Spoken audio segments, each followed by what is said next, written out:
ꯃꯌꯥꯝꯕꯨ ꯑꯍꯥꯟꯕꯃꯛꯇꯗ ꯂꯣꯖꯤꯛꯇꯦꯜꯒꯤ ꯃꯥꯏꯀꯩꯗꯒꯤ ꯍꯦꯂꯤꯃꯩꯁꯅꯥꯝꯅ ꯇꯔꯥꯝꯅ ꯑꯣꯛꯆꯕꯒ ꯂꯣꯏꯅꯅ ꯈꯨꯔꯨꯝꯖꯔꯤ ꯑꯃꯗꯤ ꯃꯩꯇꯩ ꯑꯩꯈꯣꯏꯒꯤ ꯑꯣꯏꯕ ꯁꯦꯡꯂꯕ ꯆꯍꯤ ꯑꯃꯒꯤ ꯃꯅꯨꯡꯗ ꯑꯃꯨꯛꯈꯛꯇꯃꯛ ꯂꯥꯛꯄ ꯍꯤꯌꯥꯡꯒꯩꯒꯤ ꯅꯤꯅꯤ ꯄꯥꯟꯕ ꯅꯤꯡꯉꯣꯜ ꯆꯥꯛꯀꯧꯕ ꯅꯨꯃꯤꯠ ꯑꯁꯤꯅ ꯂꯥꯛꯄꯒ ꯏꯔꯣꯏꯅꯅ ꯂꯝꯗꯝ ꯑꯁꯤꯗ ꯂꯩꯔꯤꯕ ꯅꯨꯄꯤ ꯑꯣꯏꯕꯤ ꯅꯤꯡꯉꯣꯜ ꯑꯣꯏꯕꯤ ꯈꯨꯗꯤꯡꯃꯛꯀꯤ ꯃꯐꯝꯗ ꯆꯥꯛꯀꯧꯕꯒꯤ ꯌꯥꯏꯐ ꯃꯪꯒꯣꯜ ꯄꯤꯖꯔꯤ꯫ ꯃꯦꯔꯥ ꯊꯥ ꯂꯣꯏꯁꯤꯟꯈ꯭ꯔꯦ, ꯅꯤꯡꯉꯣꯜꯁꯤꯡꯅ ꯈꯧꯔꯥꯡꯅ ꯉꯥꯏꯅꯊꯥ ꯍꯤꯌꯥꯡꯒꯩ ꯃꯍꯥꯛꯅ ꯃꯍꯨꯠ ꯁꯤꯜꯂꯔꯦ꯫ ꯉꯁꯤ ꯑꯁꯤꯅ ꯍꯤꯌꯥꯡꯒꯩꯒꯤ ꯅꯤꯅꯤ ꯄꯥꯟꯕ ꯅꯤꯡꯉꯣꯜ ꯆꯥꯛꯀꯧꯕ ꯅꯨꯃꯤꯠꯅꯤ꯫ ꯂꯤꯛꯂꯥꯏ ꯁꯅꯥ ꯑꯌꯨꯛ ꯑꯉꯟꯕꯗꯒꯤ ꯍꯧꯗꯨꯅ ꯃꯀꯦ ꯁꯦꯝꯕ ꯍꯧꯏ꯫ ꯇꯝꯍꯧꯔꯕ ꯃꯄꯥꯝ ꯂꯝꯗꯝꯒꯤ ꯂꯩꯃꯥꯏꯗ ꯈꯣꯡꯗꯥꯔꯅꯤ, ꯅꯨꯡꯁꯤꯔꯕ ꯄꯟꯊꯧ ꯁꯪꯒꯥꯏꯗ ꯆꯠꯂꯅꯤ, ꯇꯥꯝꯈ꯭ꯔꯕ ꯃꯆꯤꯜ ꯃꯅꯥꯎ ꯄꯨꯟꯅ ꯆꯥꯛ ꯆꯥꯃꯤꯟꯅꯔꯨꯔꯅꯤ, ꯂꯩꯀꯥꯏꯒꯤ ꯃꯇꯥꯔꯣꯏ ꯀꯌꯥꯒꯁꯨ ꯊꯦꯡꯅꯔꯨꯔꯅꯤ ꯈꯟꯗꯨꯅ ꯃꯥꯏꯊꯣꯡ ꯑꯗꯨ ꯃꯀꯥ ꯂꯥꯝꯖꯩ꯫ ꯃꯄꯨꯔꯣꯏꯕ ꯂꯣꯌꯨꯝꯕꯅ ꯑꯁꯨꯝꯅ ꯍꯥꯏ, ꯌꯥꯝ ꯀꯦꯔꯦꯀꯣ꯫ ꯂꯤꯛꯂꯥꯏ ꯁꯅꯥ ꯑꯃꯨꯛ ꯅꯣꯛꯃꯤ ꯅꯣꯛꯃꯤ ꯈꯨꯝꯃꯤ, ꯑꯩꯅ ꯀꯦꯔꯤꯁꯦ ꯅꯪꯒꯤ ꯅꯃꯥꯏ ꯉꯥꯛꯏꯅꯦ ꯃꯈꯣꯏ ꯇꯥꯆꯧ꯫ ꯏꯃꯥꯏ ꯉꯥꯛꯄ ꯑꯣꯏꯔꯁꯨ ꯑꯗꯨꯛ ꯐꯖꯕ ꯁꯛꯇꯝꯗꯣ ꯑꯇꯣꯞꯄꯗ ꯎꯍꯟꯅꯤꯡꯗꯕꯗꯣ꯫ ꯀꯥꯔꯟ ꯉꯥꯡ ꯂꯩꯔꯅꯨ, ꯍꯣꯔꯦꯟ ꯏꯆꯜꯗꯣ ꯑꯩ ꯂꯥꯛꯄ ꯉꯥꯏꯍꯜꯂꯝꯃꯨꯀꯣ꯫ ꯂꯩꯀꯥꯏꯒꯤ ꯏꯅꯦ ꯏꯟꯗꯣꯟꯁꯤꯡꯅ ꯍꯥꯞꯂꯛꯄ ꯈꯖꯤꯛꯇꯣ ꯏꯆꯜꯒꯤ ꯁꯔꯨꯛꯁꯨ ꯄꯤꯗꯣꯏꯅꯦ꯫ ꯉꯟꯇꯥꯅ ꯍꯜꯂꯣ꯫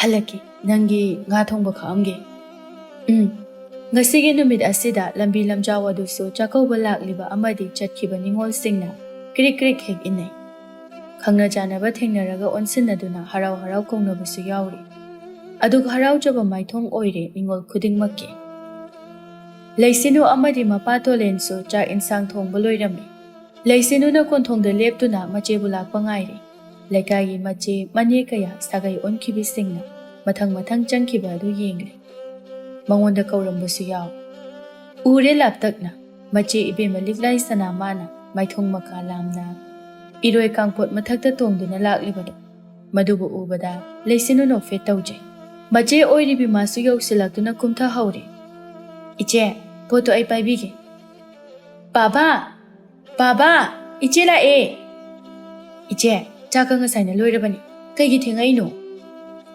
ꯏꯆꯟꯅꯨꯄꯤꯗꯣ ꯃꯥꯁꯨ ꯀꯧꯔꯤꯌꯦ, ꯑꯗꯨꯒꯤ ꯍꯦꯛ ꯍꯨꯟꯇꯣꯛꯑꯝꯕ ꯌꯥꯗꯕ꯫ ꯂꯥꯛꯍꯧꯔꯕꯣ? ꯂꯥꯛꯍꯧꯗ꯭ꯔꯤꯗ꯫ ꯑꯅꯤꯗꯣ ꯋꯥꯔꯤ ꯁꯥꯟꯅ ꯁꯥꯟꯅꯗꯨꯅ ꯆꯪꯂꯛꯏ꯫ ꯃꯄꯥ ꯏꯕꯨꯡꯉꯣ ꯇꯣꯂꯦꯟꯁꯨ ꯊꯣꯔꯛꯇꯨꯅ ꯍꯔꯥꯎ ꯍꯔꯥꯎ ꯃꯆꯥꯕꯨ ꯀꯧꯔꯛꯏ꯫ ꯏꯆꯥ ꯊꯣꯏꯕꯤ ꯂꯥꯛꯑꯝꯃꯦꯗꯅ? ꯍꯣꯏ ꯕꯥꯕꯥ꯫ ꯏꯍꯦ, ꯄꯣꯠꯇꯨꯕꯨ ꯑꯗꯨꯛ ꯌꯥꯝꯅ ꯄꯨꯔꯛꯂꯤꯕꯗꯨꯕꯨ ꯀꯔꯤꯒꯤꯅꯣ? ꯆꯥꯕꯤꯅꯕ ꯂꯩꯇꯦ ꯋꯥꯅꯤꯅꯦ, ꯋꯥꯅꯅꯕꯅꯤ ꯍꯥꯏꯔꯒ꯫ ꯕꯥꯕꯥ, ꯉꯁꯤꯒꯤ ꯅꯨꯃꯤꯠꯁꯤꯗꯤꯅꯦ ꯑꯋꯥꯕꯒ ꯑꯃꯠꯇ ꯈꯪꯗꯦ, ꯏꯄꯥꯝꯗ ꯄꯨꯔꯤꯈꯩꯁꯨ ꯄꯦꯟꯗꯦ꯫ ꯂꯥꯛꯑꯣ ꯂꯥꯛꯑꯣ, ꯅꯅꯥꯎ ꯅꯨꯄꯤꯅ ꯆꯥꯛꯀ ꯂꯣꯏꯔꯕꯅꯤ꯫ ꯍꯣꯏ ꯕꯥꯕꯥ꯫ ꯃꯄꯥ ꯃꯆꯥ ꯃꯈꯣꯏ ꯑꯍꯨꯝꯗꯣ ꯍꯔꯥꯎꯅ ꯆꯪꯃꯤꯟꯅꯔꯛꯏ꯫ ꯂꯤꯛꯂꯥꯏ ꯁꯅꯥꯅ ꯄꯨꯔꯛꯄ ꯄꯣꯠꯆꯩꯁꯤꯡ ꯑꯗꯨ ꯂꯥꯏꯅꯤꯡꯊꯧꯒꯤ ꯀꯥꯗ ꯊꯝꯂꯗꯨꯅ ꯀꯨꯏꯅ ꯊꯥꯗꯣꯛꯂꯨꯔꯕ ꯅꯤꯡꯉꯣꯜ ꯀꯥ ꯑꯗꯨꯗ ꯆꯪꯂꯛꯏ꯫ ꯃꯥꯅ ꯍꯥꯏ, ꯅꯨꯡꯁꯤꯗ, ꯏꯆꯤꯜ ꯏꯅꯥꯎꯒꯤ ꯀꯥꯁꯦ, ꯀꯥ ꯑꯁꯤꯗꯅꯤꯀꯣ ꯅꯪ ꯑꯩꯅ ꯄꯨꯟꯅ ꯇꯨꯝꯈꯤꯕꯗꯣ꯫ ꯐꯤ ꯍꯥꯟꯅ ꯍꯣꯡꯁꯤ ꯏꯆꯦ꯫ ꯍꯣꯏ ꯍꯣꯏ꯫ ꯁꯦ, ꯁꯤꯒꯤ ꯐꯅꯦꯛꯁꯦ ꯑꯩꯅ ꯏꯆꯦ ꯊꯣꯏꯅꯨꯗꯒꯤ ꯂꯧꯕꯅꯤ, ꯑꯃꯨꯛ ꯐꯥꯎꯕ ꯁꯦꯠꯅꯗ꯭ꯔꯤ꯫ ꯆꯨꯁꯦ ꯑꯩ ꯀꯌꯥ ꯈꯣꯏꯗꯥꯗ꯭ꯔꯤ, ꯏꯆꯦ ꯅꯪ ꯑꯗꯨꯝ ꯁꯦꯠꯂꯨꯔꯣ꯫ ꯑꯁꯨꯛ ꯐꯖꯔꯤꯁꯤꯗꯤ ꯑꯩ ꯑꯗꯨꯝ ꯁꯦꯠꯇꯣꯛꯑꯒ ꯂꯣꯏꯔꯦ꯫ ꯉꯥꯏꯈꯣ, ꯅꯪꯕꯨ ꯄꯥꯎ ꯑꯃ ꯇꯥꯏꯗ꯫ ꯑꯦ, ꯀꯩ ꯄꯥꯎꯅꯣ ꯍꯥꯏꯁꯤ ꯏꯆꯦ? ꯅꯪꯕꯨ ꯅꯨꯄꯥ ꯑꯃꯒ ꯈꯪꯅꯔꯦ ꯍꯥꯏꯒꯨꯝ ꯇꯧꯋꯤꯗ꯫ ꯑꯦ, ꯀꯅꯥꯅ ꯍꯥꯏꯔꯤꯕ? ꯍꯣꯏꯗ ꯍꯣꯏꯗ, ꯑꯩꯈꯣꯏꯁꯨ ꯀꯥꯜꯂꯛꯇꯦꯀꯣ꯫ ꯑꯁ, ꯌꯥꯔꯦ ꯏꯆꯦ, ꯆꯥꯛꯈꯨꯝꯗ ꯆꯪꯉꯁꯦꯕ, ꯑꯩ ꯆꯥꯛ ꯊꯤꯔꯒꯦ꯫ ꯁꯤꯡꯖꯨꯗꯣ ꯏꯆꯦ ꯂꯥꯛꯑꯒ ꯁꯨꯍꯟꯒꯦꯅ ꯉꯥꯏꯔꯤꯅꯤ, ꯏꯆꯦꯅ ꯁꯨꯕ ꯁꯤꯡꯖꯨꯗꯣ ꯆꯥꯗꯕ ꯌꯥꯝ ꯀꯨꯏꯔꯦꯕ꯫ ꯍꯣꯏ ꯍꯣꯏ, ꯏꯆꯦ ꯁꯨꯕꯤꯔꯒꯦ ꯂꯥꯛꯑꯣ꯫ ꯑꯅꯤꯗꯣ ꯆꯥꯛꯈꯨꯝꯗ ꯆꯪꯃꯤꯟꯅꯔꯛꯏ꯫ ꯂꯩꯁꯤꯅꯨꯅ ꯆꯥꯛ ꯏꯟꯁꯥꯡ ꯍꯥꯞꯄꯤ, ꯂꯤꯛꯂꯥꯏ ꯁꯅꯥꯅ ꯁꯤꯡꯖꯨ ꯁꯨꯈ꯭ꯔꯦ꯫ ꯃꯈꯣꯏ ꯑꯅꯤ ꯋꯥꯔꯤ ꯀꯌꯥ ꯁꯥꯟꯅꯩ ꯊꯥꯏꯅ ꯑꯉꯥꯡ ꯑꯣꯏꯔꯤꯉꯩ꯫ ꯃꯆꯦꯅ ꯆꯥꯛ ꯊꯣꯡꯂꯒ ꯂꯩꯁꯤꯅꯨꯅ ꯃꯅꯥꯛꯇ ꯐꯝꯗꯨꯅ ꯋꯥꯔꯤ ꯀꯌꯥ ꯁꯥꯟꯅꯕ ꯃꯗꯨꯗꯒꯤ ꯇꯥꯗꯦ, ꯂꯣꯏꯕ ꯅꯥꯏꯗꯦ ꯃꯈꯣꯏꯒꯤ ꯋꯥꯔꯤ꯫ ꯄꯨꯝꯂꯣꯏ ꯂꯣꯏꯔꯕ ꯃꯇꯨꯡꯗ ꯃꯄꯥ ꯏꯕꯨꯡꯉꯣ ꯇꯣꯂꯦꯟꯁꯨ ꯀꯧꯁꯤꯟꯗꯨꯅ ꯆꯥꯛ ꯊꯥꯡꯇꯣꯛꯂꯤ꯫ ꯃꯄꯥ ꯃꯆꯥ ꯃꯈꯣꯏ ꯑꯍꯨꯝ ꯆꯥꯕ ꯍꯧꯏ꯫ ꯃꯍꯧꯁꯥꯒꯨꯝ ꯊꯥꯏꯅ ꯆꯥꯔꯝꯕ ꯄꯨꯈꯝ ꯑꯗꯨꯗ ꯃꯆꯤꯟ ꯃꯅꯥꯎ ꯆꯥꯛ ꯄꯨꯜꯂꯤ꯫ ꯁꯤꯖꯤꯟꯅꯗꯅ ꯊꯝꯖꯤꯟꯈ꯭ꯔꯕꯅꯤ, ꯑꯗꯨꯕꯨ ꯉꯁꯤꯗꯤ ꯅꯧꯍꯧꯅꯅ ꯂꯧꯊꯣꯔꯛꯂꯤ꯫ ꯍꯔꯥꯎ ꯍꯔꯥꯎ ꯆꯥꯛ ꯑꯗꯨ ꯆꯥꯕ ꯈꯔ ꯈꯔ ꯍꯧꯅꯔꯤ꯫ ꯇꯣꯂꯦꯟꯅ ꯍꯥꯏꯔꯛꯏ, ꯏꯆꯥ ꯑꯅꯤ ꯆꯥꯎꯀꯣ, ꯄꯥꯕ ꯀꯔꯤ ꯍꯥꯞꯄꯛꯑꯣ ꯍꯥꯏꯕꯅꯣ? ꯁꯤꯁꯦ ꯉꯥꯒꯁꯦ ꯍꯥꯞꯄꯤꯔꯛꯀꯦꯁꯦ, ꯆꯥꯔꯣ ꯆꯥꯔꯣ꯫ Mapana adumnaga hapirakpa aduda liklaisana mabukning adu khangnung nungsirai. Mahosagi matauda machil manau punna leiringai mapa macha makhoi ahum punna chaminaduna. Mapana awat apa yengsinba adu ningsinglure mahakna. Mahak tumin lei. Chak totliba makhut khunam aduda pigi irik ama poplauna tasilakliba adu chaminaribi leisinuna hekui.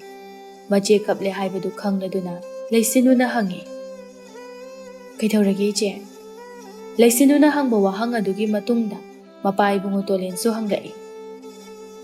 Icha thoibi kaithorage ni jabo? Mabukning nungsirengai aduda wahang adu hanglakpaduda liklaisana hena kablakli. Adubu tapna hai. Kaishu tawdi baba. Tawhaidi ko langlen ningol na mapamda laklaga mittagi pitaba haunadi. Ngasigi numit asidi harau laktuna momon nokna amuk hankigadabani ko thoibi. Machena kaplabanina manaw nupi mahakso mabukning nungsirai. Iche kapkanu liklaisana kappagi manatonga do chingkhatli aduga mapada yenglaga. Baba kuiri babana awat apa yengsinbiduna asumne ichil inaw punna chak chaminadab. Ngasidi aigi pukning siyam nungsi baba. Machagi wahai sida tolen mapa oiba mahaksu mapi sintharai. Nakalda leiriba khudai matek aduna mapi adu taithokche. Leisinu masu hik kapthorai. Iche aisu iche ga chak chaminadaba yam koire iche. Ihe kappa phate hairaga. Baba aikhoi leisi ibanina angang pisak oiringaida baba na aikhoi anibo numit khudingi chak inbibado matamdo ningsingle adugi matamdo yam nushiko baba. Nongmashu ningol chakobagi numit amada aikhoi bu pubinaba imadi leita. Aina chakoba chatke baba haina ningai tobada baba na kaithel do pubiduna ichil inawu themkibado. Ayamda kaudri baba ayamda kaudri. Tolen kapning mapumba phajenduna haukraba wari singado ningsinglaganu kaidobagi langlen. Haukraba thodok singi nungshiraba wari singdo ngasigi numit asida yam ningsingi baba. Iche nang kapkanu asi haiduna leisinudu hik kapthorakle. Mahakna asumna kappa asida manatona du su hek yauri. Manatona do amuktang thruit launa chingkhatlaga. Ihe napkaloina churi tawrise. Leisinu magi matawduda mapasa noglai liklaisana su kapna mapidu taithoktuna noglai aduga hai. Charo yarise napchapu kairakpa tari. Adunidana charo. Ipana hek ngamliba makai. Ngasigi asigumna numit asida ichaga pun chak chara amamam harauna chaminakhigadabani ko. Ningsingluba oirami wari singadu haukraba tangkak amagi waribu leisinu mana ningsinglubani. Leisinu sagai ole yumamagi mau oina leire. Leisinu du phamung machi mada famduna lei. Kajai ani aduda tap mapisu sinthari. Mapada mau machim manau oiminaba mache yaimagi mopana ningol chakobagi pau haiba laklibadu hek uroi. Hena do mabukning nungsire. Asumna lakpinaba mabung mopa kana leite. Mabung mopa oibasingna mache machal oibasingbo chakaujaba tha nungsina kaujaban numit. Tamhauraba mapam lamdamda khongda jaban numit ado leisinu magidi saruk yauramdraboy. Karigi magi saruk yauramjiba. Mahakdi ningol natabra. Mabung mopa kana leitabana magi saruk tamlamdraboy. Sagai asida mawoi minariba makhoi mabung mapasing pau haiba lakliba adubu uraga leisinu magi thamoida kalakpa khambanba kaya phauri karigi su phauroi masu ningolni. Baba nacha tumbi budi chakhobi raroidabra ningolgi mapok asida poklabasu ei ningol chakhoba chatpa phangleroida. Nacha aikhoina ningol oirambana ichenasu bababu thadokra ainasu bababu miraira. Baba nathanda thanami haiduna nacha anibu warauduna chatlabro baba. ꯃꯤꯒꯤꯅ ꯆꯥꯛꯀꯧꯕ ꯄꯥꯎ ꯍꯥꯏꯕ ꯂꯥꯛꯅꯔꯤꯕꯁꯤꯡꯁꯦ ꯌꯦꯡꯂꯒ ꯑꯩ ꯈꯥꯡꯕ ꯉꯝꯗꯤꯌꯦ ꯄꯥꯕ. ꯑꯩꯗꯤ ꯆꯥꯛꯀꯧꯕ ꯆꯠꯄ ꯐꯪꯉꯔꯣꯏꯌꯦ. ꯅꯤꯡꯉꯣꯜ ꯑꯣꯏꯅ ꯄꯣꯛꯂꯕꯁꯨ ꯏꯕꯨꯡ ꯏꯄ꯭ꯋꯥ ꯂꯩꯇꯕꯅꯤꯅ ꯑꯩꯗꯤ ꯅꯤꯡꯉꯣꯜ ꯆꯥꯛꯀꯧꯕ ꯆꯠꯄ ꯐꯪꯂꯔꯣꯏꯌꯦ. ꯇꯝꯍꯧꯔꯕ ꯏꯄꯥꯝ ꯂꯝꯗꯝꯗꯣ ꯑꯩꯁꯨ ꯌꯥꯝ ꯅꯤꯡꯁꯤꯡꯉꯦ. ꯃꯇꯥꯡ ꯑꯗꯨꯗꯅꯤ ꯃꯄꯨꯔꯣꯏꯕ ꯆꯤꯡꯈꯩꯅ ꯆꯪꯂꯛꯇꯨꯅ ꯂꯩꯁꯤꯅꯨ ꯃꯄꯤ ꯑꯗꯨ ꯐꯠ ꯐꯠ ꯇꯩꯊꯣꯛꯇꯨꯅ ꯊꯥꯇꯣꯟ. ꯆꯤꯡꯈꯩ ꯀꯞꯂꯨꯕꯒꯤ ꯏꯆꯣꯠ ꯆꯣꯠꯂꯤꯕ ꯂꯩꯁꯤꯅꯨꯒꯤ ꯃꯃꯤꯠ ꯑꯗꯨꯗ ꯌꯦꯡꯂꯒ ꯀꯞꯄꯤꯔꯣ? ꯀꯞꯇꯦ. ꯀꯩꯒꯤ ꯀꯞꯄꯤꯅꯣ? ꯀꯞꯇꯦ ꯍꯥꯏꯔꯒ ꯀꯩꯒꯤ ꯑꯣꯏꯗꯕ ꯉꯥꯡꯉꯤꯅꯣ? ꯃꯄꯨꯔꯣꯏꯕꯅ ꯁꯨꯝ ꯍꯪꯖꯤꯜꯂꯛꯄ ꯑꯗꯨꯗ ꯂꯩꯁꯤꯅꯨ ꯂꯣꯠꯄ ꯉꯝꯂꯛꯇ꯭ꯔꯗꯨꯅ ꯃꯄꯤ ꯑꯗꯨ ꯅꯧꯅ ꯁꯤꯟꯊꯔꯛꯏ. ꯆꯤꯡꯈꯩ ꯂꯩꯁꯤꯅꯨꯒꯤ ꯂꯦꯡꯖꯨꯝ ꯄꯥꯏꯗꯨꯅ ꯃꯥꯔꯣꯝꯗ ꯃꯃꯥꯏ ꯑꯗꯨ ꯄꯨꯂꯞ ꯑꯣꯟꯁꯤꯜꯍꯜꯂꯤ ꯑꯗꯨꯒ ꯃꯄꯤꯗꯨ ꯇꯩꯊꯣꯛꯄꯤꯗꯨꯅ ꯀꯞꯀꯅꯨ. ꯅꯪꯅ ꯀꯞꯄꯒ ꯑꯩ ꯅꯨꯡꯉꯥꯏꯔꯝꯒꯅꯤ ꯍꯥꯏꯅ ꯈꯟꯕ꯭ꯔꯣ? ꯑꯩ ꯂꯩ ꯍꯥꯏꯅ ꯅꯅꯤꯡ ꯊꯨꯡꯍꯟꯕꯁꯨ ꯉꯝꯗꯅ ꯍꯟꯗꯛꯀꯤ ꯃꯇꯥꯡꯁꯦ ꯅꯪꯒꯤ ꯈꯟꯕꯗ ꯑꯩ ꯌꯥꯝ ꯅꯨꯡꯉꯥꯏꯇꯦ ꯈꯪꯕ꯭ꯔꯥ? ꯂꯩꯁꯤꯅꯨ ꯃꯥꯁꯨ ꯃꯄꯨꯔꯣꯏꯕꯗ ꯅꯨꯡꯁꯤꯅ ꯌꯦꯡꯂꯗꯨꯅ ꯑꯩ ꯀꯩꯁꯨ ꯈꯟꯗꯤꯌꯦ ꯇꯥꯇꯣꯟ. ꯀꯩꯗꯧꯕꯒꯤ ꯑꯃꯨꯛ ꯋꯥꯔꯧꯔꯨꯅꯤ ꯍꯥꯏꯕꯒꯦ? ꯑꯩꯒꯤꯗꯃꯛ ꯅꯪ ꯂꯩꯔꯤ. ꯅꯪꯅ ꯂꯦꯞꯄꯤꯔꯤꯕꯁꯤꯗꯤ ꯃꯁꯤꯗꯒꯤ ꯍꯦꯟꯕ ꯑꯩ ꯀꯩꯁꯨ ꯀꯜꯂꯛꯇꯤꯌꯦ.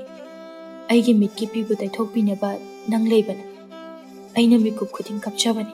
ꯄꯤꯔꯥꯡꯒꯤ ꯃꯃꯜ ꯈꯪꯕꯤꯕ ꯅꯪꯅ ꯑꯩꯕꯨ ꯊꯦꯝꯖꯤꯟꯕꯤꯔꯤꯕꯁꯤꯗꯤ.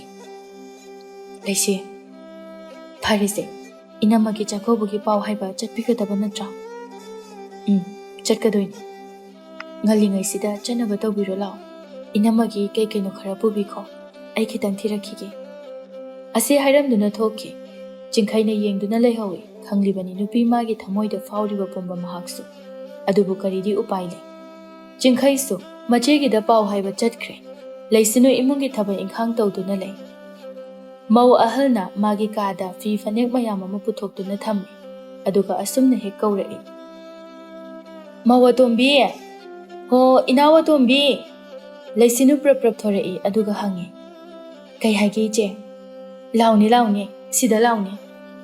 ꯍꯣꯏ ꯏꯆꯦ. ꯃꯧ ꯑꯍꯜ ꯂꯥꯏꯕꯤꯅ ꯃꯥꯒꯤ ꯐꯤ ꯐꯅꯦꯛꯁꯤꯡ ꯑꯗꯨ ꯎꯠꯇꯨꯅ ꯁꯦ ꯍꯟꯗꯛꯀꯤ ꯅꯤꯡꯉꯣꯜ ꯆꯥꯛꯀꯧꯕ ꯆꯠꯄꯗ ꯁꯦꯠꯅ ꯏꯅꯅꯕ ꯐꯤ ꯐꯅꯦꯛꯁꯦ ꯑꯩꯉꯣꯟꯗ ꯄꯛꯆꯕ ꯈꯜꯂꯨꯁꯦ. ꯑꯩꯅ ꯈꯟꯕꯗ ꯃꯁꯤꯁꯦ ꯐꯖꯕꯣꯏ ꯅꯤꯡꯉꯤ. ꯄꯛꯆꯗ꯭ꯔꯅꯦ ꯁꯤꯕꯣ? ꯃꯆꯦꯅ ꯍꯦꯛ ꯍꯥꯏꯔꯛꯂꯤꯕ ꯋꯥꯐꯝ ꯑꯁꯤꯃꯛ ꯂꯩꯁꯤꯅꯨ ꯃꯉꯣꯟꯗꯗꯤ ꯃꯕꯨꯛꯅꯤꯡ ꯌꯥꯝꯅ ꯅꯨꯡꯁꯤꯅꯕꯒꯤ ꯃꯆꯥꯛ ꯑꯃ ꯑꯣꯏꯍꯜꯂꯦ. ꯑꯗꯨꯕꯨ ꯑꯗꯨꯃꯛ ꯅꯣꯛꯐꯦꯠ ꯇꯧꯗꯨꯅ ꯌꯥꯝ ꯄꯛꯆꯩꯌꯦ ꯏꯆꯦ. ꯑꯍꯣꯏꯒꯤ ꯄꯛꯆꯕ꯭ꯔꯃꯤ ꯁꯤꯕꯣ? ꯌꯥꯝ ꯄꯛꯆꯩꯌꯦ. ꯃꯇꯥꯡꯗꯨꯗ ꯃꯧ ꯌꯥꯏꯃ ꯐꯖꯇꯣꯟꯁꯨ ꯍꯦꯛ ꯆꯪꯂꯛꯏ. ꯍꯩꯃꯥ, ꯅꯆꯤꯟ ꯅꯅꯥꯎꯗꯤ ꯐꯤꯒ ꯌꯥꯝ ꯌꯦꯡꯅꯔꯦꯗꯅ. ꯏꯍꯦ, ꯌꯥꯏꯃ ꯂꯥꯛꯑꯣ ꯅꯪꯁꯨ ꯌꯦꯡꯉꯨ ꯂꯥꯛꯑꯣ ꯀꯩꯗꯧꯒꯦ? ꯑꯩꯒꯤꯁꯤꯕꯨ ꯄꯛꯆꯕ꯭ꯔꯣ? ꯍꯣ ꯄꯛꯆꯔꯦ. ꯀꯗꯥꯏ ꯏꯅꯥꯎꯒꯤꯗꯤ? ꯀꯔꯝꯕꯅꯣ ꯑꯃꯨꯛꯇ ꯌꯦꯡꯒꯦ. ꯋꯥꯐꯝ ꯑꯁꯤꯗ ꯂꯩꯁꯤꯅꯨ ꯃꯍꯥꯛ ꯌꯥꯝ ꯅꯨꯡꯉꯥꯏꯖꯗꯦ. ꯑꯗꯨ ꯃꯍꯥꯛ ꯇꯞꯅ ꯈꯨꯝꯃꯤ. ꯏꯆꯦ ꯌꯥꯏ, ꯑꯩꯒꯤꯗꯤ ꯌꯥꯎꯗꯤꯌꯦ. ꯏꯆꯦ ꯍꯟꯒꯤ ꯉꯥꯛꯇꯅꯤ. ꯀꯩꯗꯧꯔꯒꯦ ꯏꯅꯥꯎ ꯌꯥꯏꯃ? ꯑꯩꯒꯤ ꯉꯥꯛꯇꯅꯤ. ꯑꯣ, ꯑꯩꯗꯤ ꯏꯅꯥꯎꯒꯤ ꯌꯥꯎꯕꯩ ꯅꯤꯡꯉꯨꯔꯦ. ꯑꯗꯣ ꯏꯆꯦ, ꯍꯟꯗꯛꯀꯤ ꯆꯥꯛꯀꯧꯕꯁꯤꯗꯤ ꯀꯔꯤ ꯍꯥꯞꯄꯛꯑꯣ ꯍꯥꯏꯈ꯭ꯔꯒꯦ? ꯋꯥꯐꯝ ꯑꯁꯤꯗ ꯂꯥꯏꯕꯤꯅ ꯌꯥꯝꯅ ꯄꯣꯡꯅ ꯍꯥꯏ. ꯏꯕꯨꯡ ꯑꯍꯨꯝ, ꯏꯄ꯭ꯋꯥ ꯑꯍꯨꯝꯒꯤ ꯃꯅꯨꯡꯗ ꯅꯥꯏꯇꯣꯝ ꯁꯥꯠꯄꯤ ꯑꯩꯅꯤ. ꯑꯩꯅ ꯍꯦꯛ ꯄꯥꯝꯂꯤꯕ ꯃꯈꯩ ꯍꯥꯞꯀꯦꯕꯨ ꯍꯥꯏꯗ. ꯃꯗꯨꯗ ꯑꯩꯅꯅꯦ ꯍꯟꯗꯛꯇꯤ ꯁꯅꯥ ꯑꯣꯏꯅ ꯁꯥꯕꯤꯌꯣ ꯍꯥꯏꯅ ꯍꯥꯏꯈ꯭ꯔꯕꯅꯤ. ꯅꯪꯒꯤꯗꯤ ꯌꯥꯏꯃ? ꯐꯖꯇꯣꯟꯅ ꯉꯁꯤꯗꯣ ꯑꯩꯈꯣꯏ ꯏꯕꯨꯡꯉꯣꯗꯣ ꯄꯥꯎ ꯍꯥꯏꯕ ꯂꯥꯛꯑꯝꯃꯤ. ꯏꯆꯦꯒꯤ ꯀꯔꯤ ꯄꯥꯝꯒꯦ ꯍꯪꯕꯗ ꯑꯩꯒꯤꯁꯨ ꯍꯟꯗꯛꯇꯤꯅꯦ ꯁꯅꯥꯒꯤ ꯂꯤꯛꯐꯥꯡ ꯑꯃ ꯇꯝꯃꯣꯅ ꯍꯥꯏꯈꯤꯕꯅꯤ. ꯂꯥꯏꯕꯤ ꯅꯣꯛꯇꯨꯅ ꯍꯩꯃꯥ, ꯍꯥꯏꯔꯞ ꯃꯥꯟꯅꯔꯤꯅꯤ ꯑꯗꯨꯗꯤ. ꯃꯆꯦ ꯑꯅꯤꯒꯤ ꯃꯇꯧ ꯑꯗꯨꯗ ꯂꯩꯁꯤꯅꯨꯗꯣ ꯌꯥꯝꯅ ꯈꯝꯕꯟꯖꯕ ꯐꯥꯎꯖꯔꯝꯃꯤ. ꯑꯗꯨꯕꯨ ꯄꯦꯟꯊꯣꯛꯂꯗꯨꯅ ꯃꯍꯥꯛ ꯃꯣꯃꯣꯟ ꯅꯣꯛꯆꯩ. ꯐꯖꯇꯣꯟꯅ ꯑꯗꯣ ꯏꯅꯥꯎ ꯑꯇꯣꯝꯕꯤꯗꯤ ꯀꯔꯤ ꯍꯥꯏꯔꯒꯦ? ꯄꯥꯎ ꯍꯥꯏꯕ ꯂꯥꯛꯄꯕꯨ ꯎꯗꯦꯗ. ꯅꯪꯕꯨ ꯆꯥꯛꯀꯧꯕ ꯆꯠꯂꯣꯏꯗ꯭ꯔꯣ? ꯂꯩꯁꯤꯅꯨ ꯇꯞꯅ ꯑꯩꯗꯤ ꯆꯠꯂꯣꯏꯌꯦ ꯏꯆꯦ ꯌꯥꯏ. ꯀꯔꯤꯒꯤ? ꯑꯣꯍꯣ, ꯅꯣꯏꯒꯤꯗꯤ ꯆꯥꯛꯀꯧꯕꯤꯅꯕ ꯂꯩꯇꯦꯀꯣ. ꯐꯔꯦꯗ, ꯏꯅꯝꯃꯁꯨ ꯂꯥꯛꯇꯣꯏꯅꯤꯅ ꯅꯪ ꯂꯩꯔꯗꯤ ꯐꯔꯦ. ꯍꯣꯏ ꯏꯆꯦ ꯌꯥꯏ.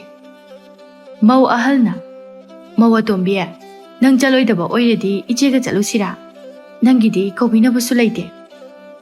Yani da iche. Iche hoy adum chalo. Inamasu laktoinina ayumda sum leirage. Somdana liklai sanagi yumdani liklai sanagi mapuruiba loyumbana mamada hai. Kaidawi haige ima. Ichan chakaubada laisinubusu kaubibaba. Hai. Nang tumilayo. Aikhoigi ningwal kause haibani. Migi machagi haibana teni he. Loyumba sauna. Kaigino imana aigi migi asuk amna khairisiba. Laisinugini haibada majesina tanakana leirige. Pukchela duk amna piksin biriba karigino. Icha ningol chakaubadane mitop amata yauba yaroi hairibasini airi. Oh, ima, nang sinupini ko. Liklai sanana. Moita chao. Yare, tokpiro ba. Mamadu pairap yengamlaga changki liklai sana mapi tare loyumbana nungaitana hai. Sana, aigi imase yampangi. Nangadi mabu apopini khanduna kayada nushijaba. Ngasi phawba imana nangbu tathina tawba. Nangna lusinduna momondok shinaba ada aisu loina khangi. Nupi oiraga asuk yamna yonglei melei naibako. Aigi imamakna. Tokpiro kaidorage moita chao.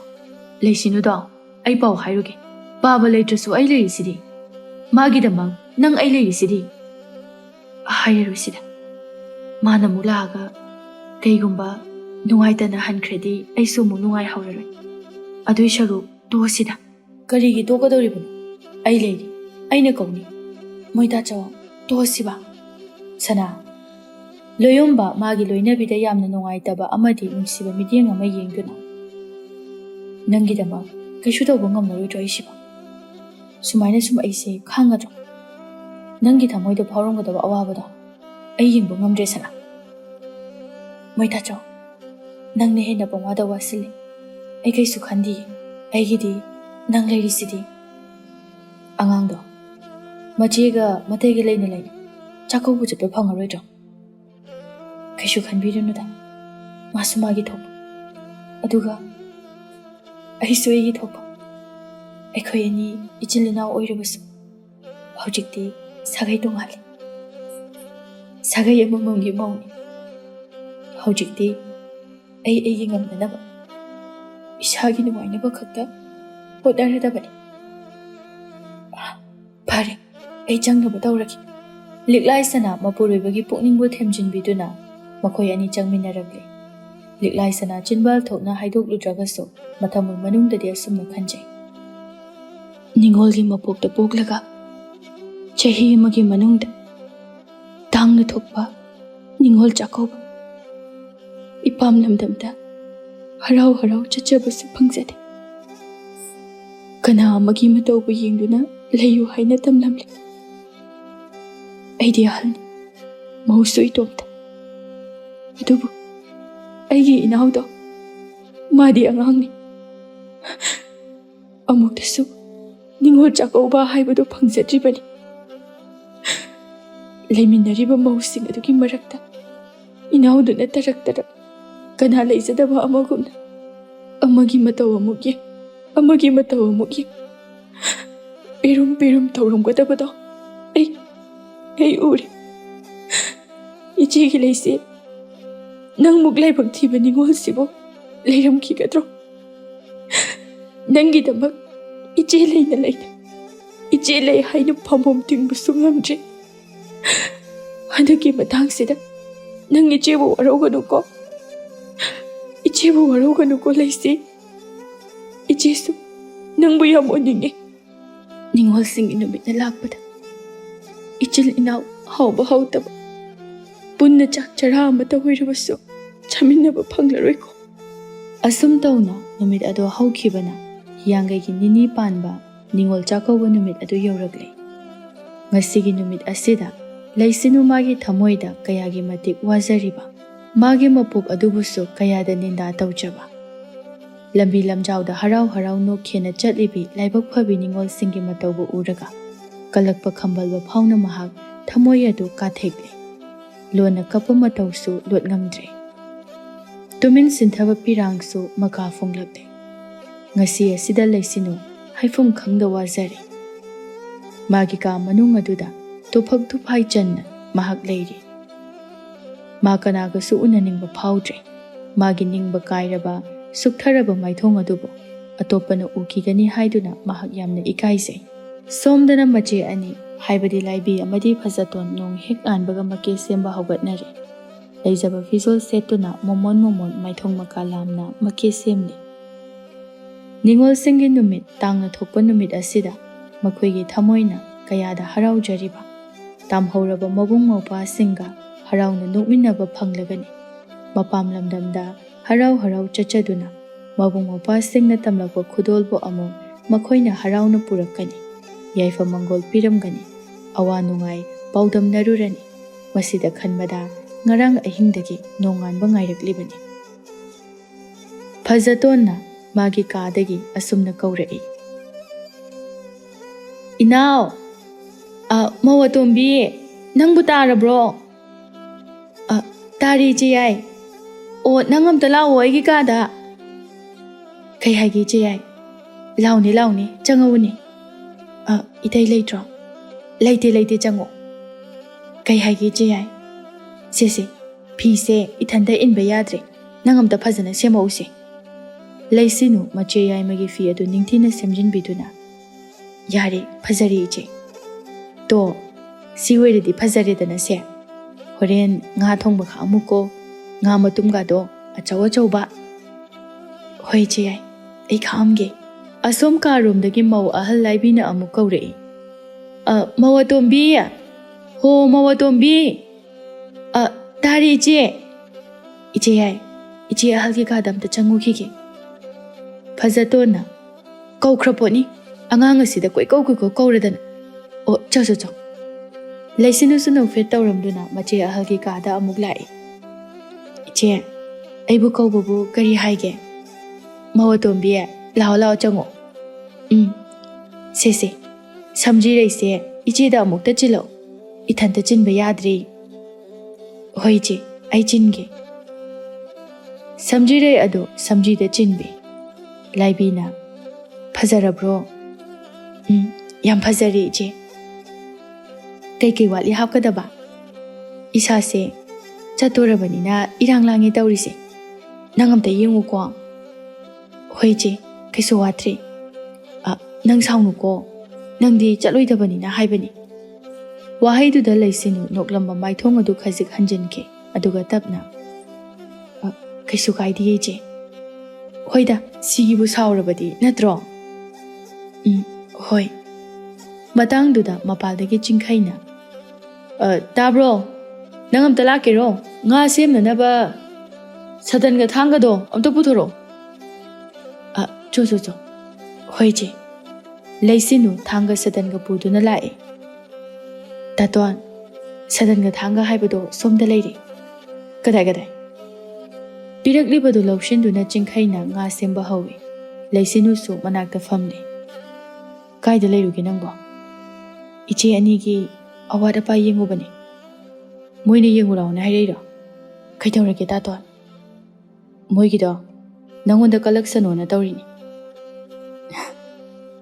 adu oirisu aina kaisu khandradi yaraba natro tanjaduda mache anidu loisinba loiduna mari thoknaki हराव हराव लोइना थोकनखि मखोइगी मतव अदुबु येंगदगा लेसिनु मोमन नोक्सिने अदुबु lotion बंगम दबिदा पिरांग अदुदी इहौरई मतवदुबु येंगलिबा जिंखैना तपना येंगुनो हारगा मपुरेबना मागी वाजबा मतव अदुदा लेसिनुना नुसिना खुमलई आई कैसु खंदे हारगा अदुदा तो आई इमुंगदा चंगमगे असे हाइदुना लेसिनु मागी कादा तपना चंखि सगेंग मिंगसेल अदुगी ममांगदा फमदुना महाग हिक लाउना कपथोरई पिरांगना चामथोकलबा मागी सक्तम मदुसु अमुक येंगजे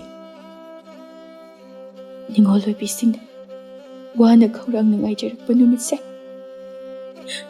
अइगिदि पिरांगदक्ता सुमुक लोइख्रनिको असुकुइबा मतम अइ नोंबदसु खल्लुदे अदुबु ngasidi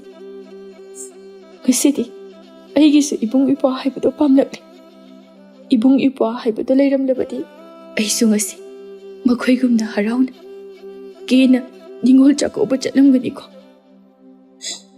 इचे ꯅꯪꯁꯨ ꯏꯄꯥꯝ ꯂꯝꯗꯝꯗ ꯂꯥꯛꯇꯨꯅ ꯏꯆꯤꯜ ꯏꯅꯥꯎ ꯑꯋꯥ ꯅꯨꯡꯉꯥꯏ ꯍꯪꯅꯤꯡꯕ꯭ꯔꯣ ꯏꯆꯦ? ꯅꯪꯁꯨ ꯑꯩꯒꯨꯝꯅ ꯉꯁꯤꯒꯤ ꯅꯨꯃꯤꯠꯁꯤꯗ ꯀꯞꯇꯨꯅ ꯂꯩꯔꯤꯕ꯭ꯔꯣ ꯏꯆꯦ? ꯑꯩ ꯅꯪꯕꯨ ꯌꯥꯝ ꯎꯅꯤꯡꯉꯦ. ꯑꯗꯣ ꯉꯁꯤꯒꯤ ꯅꯨꯃꯤꯠꯁꯤꯗ 이칠 이나오나 harauna nokminnabodo ngasidi phangdreko iche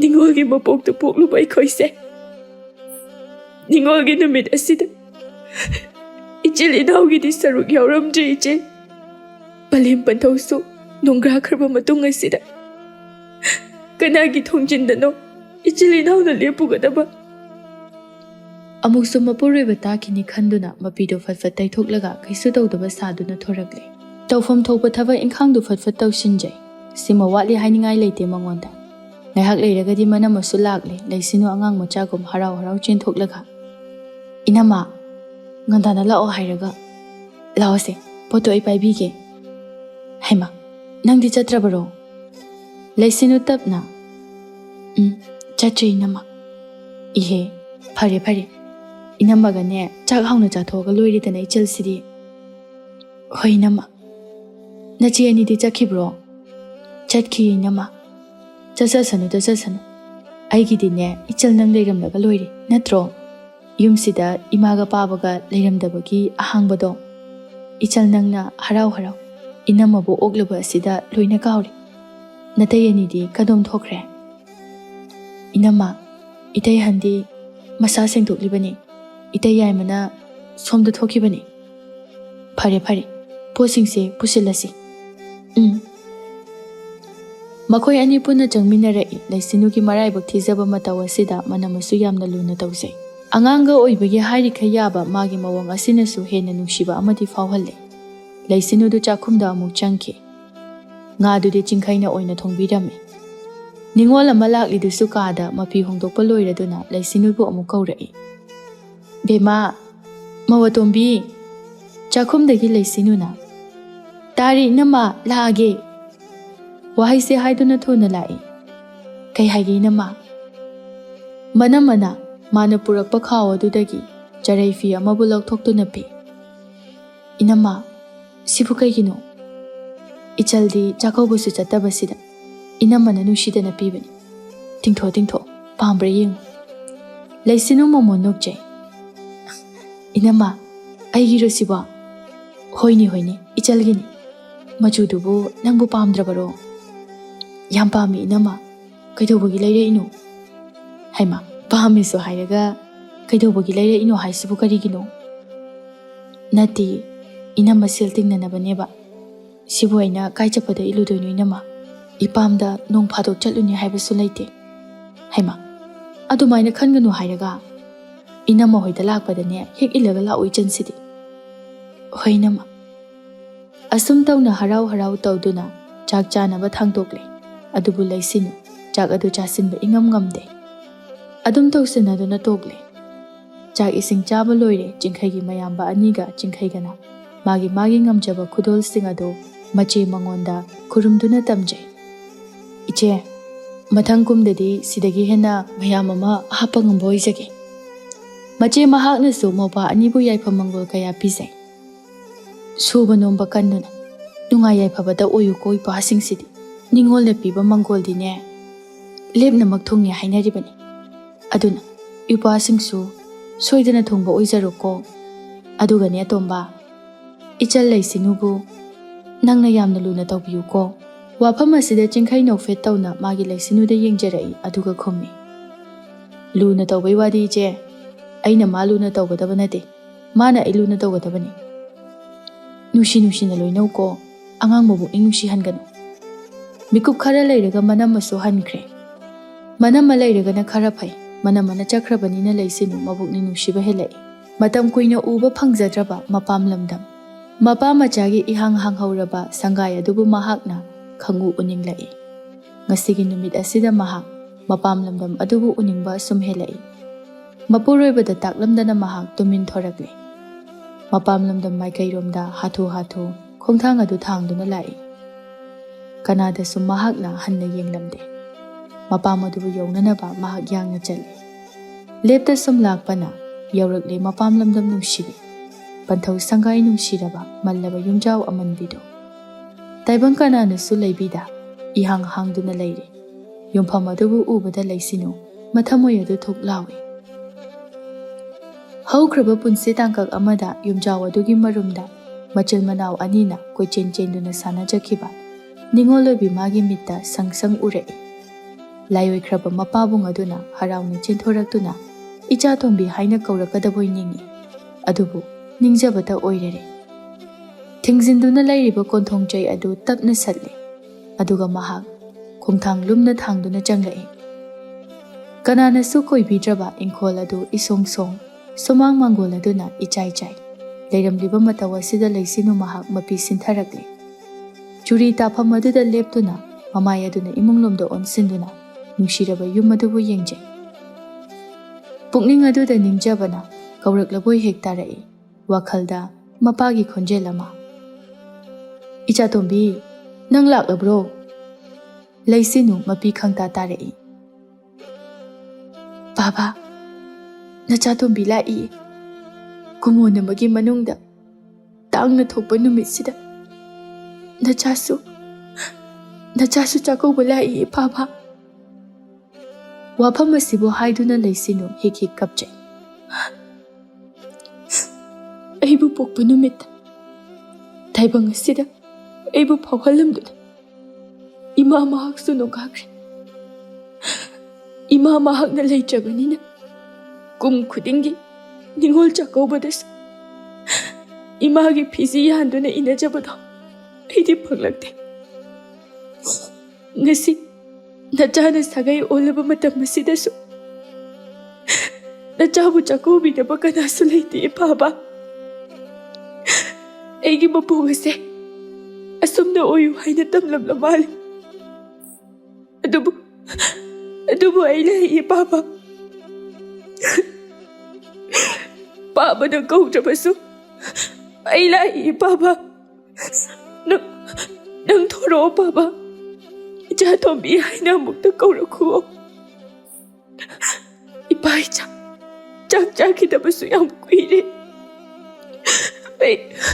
ꯑꯩꯕꯨ ꯆꯥꯛ ꯏꯟꯕꯤꯌꯣ ꯕꯥꯕꯥ." ꯂꯩꯁꯤꯟꯅꯨꯗꯨ ꯃꯊꯟꯇ ꯂꯥꯏꯑꯣꯏꯈ꯭ꯔꯕ ꯃꯄꯥꯕꯨ ꯀꯧꯗꯨꯅ ꯄꯦꯟꯅ ꯍꯤꯛꯅ ꯍꯤꯛꯅ ꯀꯞꯊꯣꯛꯏ꯫ "ꯅꯆꯥ ꯂꯥꯛꯏ ꯕꯥꯕꯥ, ꯅꯪꯒꯤ ꯅꯆꯥ ꯅꯤꯡꯉꯣꯜ ꯂꯥꯛꯏ꯫ ꯑꯃꯨꯛꯇꯗꯤ ꯈꯨꯝꯃꯛꯑꯣ ꯕꯥꯕꯥ, ꯑꯩ ꯅꯪꯕꯨ ꯌꯥꯝ ꯅꯤꯡꯁꯤꯡꯉꯦ ꯕꯥꯕꯥ." ꯃꯇꯥꯡ ꯑꯁꯤꯗ ꯍꯤꯛ ꯍꯤꯛ ꯀꯞꯇꯨꯅ ꯂꯩꯔꯤꯕ ꯂꯩꯁꯤꯟꯅꯨꯒꯤ ꯂꯦꯡꯖꯨꯝ ꯑꯗꯨꯗ ꯃꯈꯨꯠ ꯑꯗꯨꯅ ꯇꯞꯅ ꯊꯝꯗꯨꯅ ꯌꯥꯝꯅ ꯇꯞꯄ ꯈꯣꯟꯖꯦꯜꯗ ꯍꯥꯏꯔꯛꯏ, "ꯏꯆꯦꯒꯤ ꯂꯩꯁꯤ." ꯂꯩꯁꯤꯅꯨ ꯃꯃꯥꯏ ꯑꯗꯨ ꯅꯣꯡꯈꯠꯂꯛꯇꯨꯅ "ꯏꯆꯦ!" ꯋꯥꯐꯝ ꯑꯁꯤꯕꯨ ꯍꯥꯏꯗꯨꯅ ꯃꯆꯦꯕꯨ ꯆꯦꯠꯅ ꯀꯣꯟꯁꯤꯟꯗꯨꯅ ꯍꯤꯛ ꯍꯤꯛ ꯀꯞꯄꯤ꯫ ꯂꯤꯛꯂꯥꯏ ꯁꯅꯥꯁꯨ ꯀꯞꯄꯤ꯫ ꯃꯆꯤꯜ ꯃꯅꯥꯎ ꯃꯈꯣꯏ ꯑꯅꯤꯗꯨ ꯏꯍꯥꯡ ꯍꯥꯡꯂꯕ ꯃꯄꯥꯝ ꯂꯝꯗꯝ ꯑꯗꯨꯗ ꯄꯦꯟꯅ ꯀꯞꯃꯤꯟꯅꯩ꯫ ꯂꯤꯛꯂꯥꯏ ꯁꯅꯥꯅ ꯃꯅꯥꯎꯒꯤ ꯃꯄꯤ ꯑꯗꯨꯕꯨ ꯇꯩꯊꯣꯛꯄꯤꯗꯨꯅ ꯅꯨꯡꯁꯤꯅ ꯌꯦꯡꯂꯗꯨꯅ, "ꯅꯪ ꯆꯥꯛꯀꯧꯕ ꯂꯥꯛꯏꯔꯣ?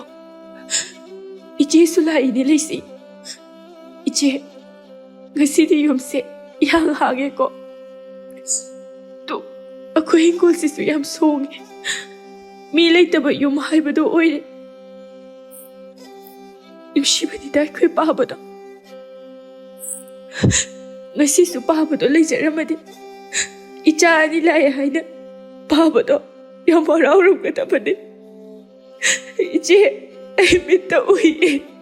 "ꯏꯆꯦꯒꯤ ꯂꯩꯁꯤꯅꯨ, ꯏꯆꯦ, ꯏꯕꯥꯅꯤꯅ ꯑꯉꯥꯡ ꯄꯤꯁꯛ ꯑꯣꯏꯔꯤꯉꯩꯒꯤ ꯃꯇꯝꯗꯣ ꯀꯣꯏꯆꯦꯟ ꯆꯦꯟꯗꯨꯅ ꯁꯥꯟꯅꯃꯤꯟꯅꯈꯤꯕꯗꯣ ꯌꯦꯡꯉꯣ, ꯃꯐꯝꯁꯦ ꯅꯨꯡꯁꯤꯗ꯭ꯔꯥ ꯏꯆꯦ?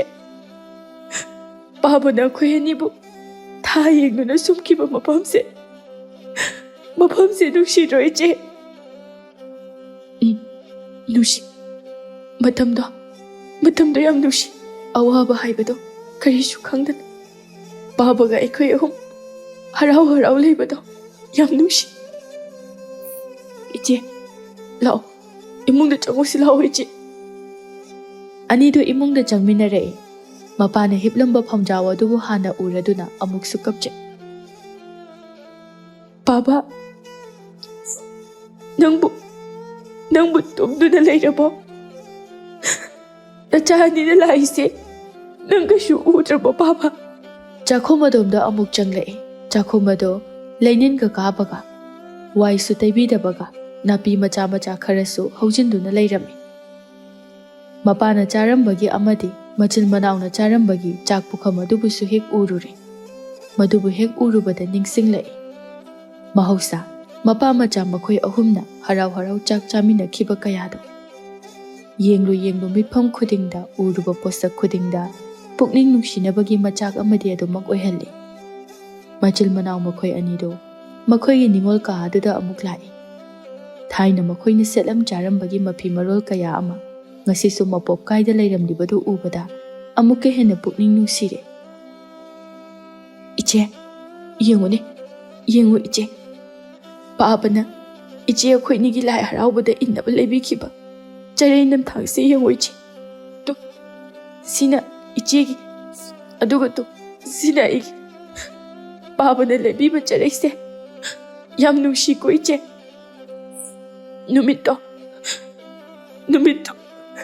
ꯅꯨꯃꯤꯠꯇꯣ ꯉꯁꯤ ꯑꯣꯏꯔꯗꯤ ꯌꯥꯝ ꯅꯨꯡꯉꯥꯏꯅꯤꯀꯣ ꯏꯆꯦ꯫ ꯃꯇꯝꯁꯦ ꯍꯜꯂꯛꯄ ꯌꯥꯗ꯭ꯔꯤꯁꯦ ꯀꯩꯒꯤꯅꯣ? ꯍꯥ ꯏꯆꯦ, ꯃꯇꯝꯅ ꯍꯜꯂꯛꯄ ꯌꯥꯗ꯭ꯔꯤꯁꯦ ꯀꯩꯒꯤꯅꯣꯕ? ꯄꯥꯕꯅꯦ, ꯏꯆꯦꯅꯦ, ꯑꯩꯈꯣꯏ ꯑꯍꯨꯝ ꯄꯨꯟꯅ ꯂꯩꯕꯗꯣ ꯑꯩ ꯄꯥꯝꯃꯦ꯫ ꯑꯩ ꯌꯥꯝ ꯄꯥꯝꯃꯦ꯫